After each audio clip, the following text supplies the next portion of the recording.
এই শীতে আমরা সকলেই একটি ভুল করে থাকি এবং এই ভুলের কারণে আমাদের জীবন চলে যেতে পারে। একই ভুল করেছিল এই পরিবারটি এবং দেখুন আজকের সেই পরিবারের অবস্থাটা কতটা ভয়াবহ হয়েছে এবং কতটা ধ্বংসযজ্ঞ চালিয়েছে ঘরের ভিতরে, যেটি না দেখলে বুঝবেন না।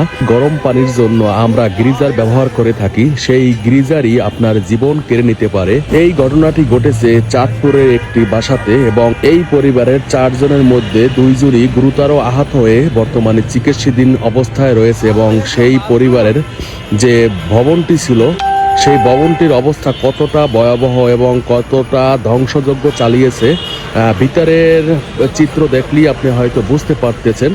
এই ভুলগুলো আমাদের কারণেই হয়ে থাকে, কারণ গিজারের বিদ্যুৎ সংযোগ অন করে আমরা অনেক সময় ভুলে যাই এবং সেই পানি গরম হতে হতে এক পর্যায়ে গিজার বিস্ফোরণ হয়ে যায় এবং সেই বিস্ফোরণে দেখুন ভবনটি ধ্বংস হয়ে গেছে। প্রায় টয়লেটের ফল ছাদে থেকে থাকে, কিন্তু সেই ফল ছাদটি দেখুন একেবারে দুমড়ে মুচড়ে গিয়েছে।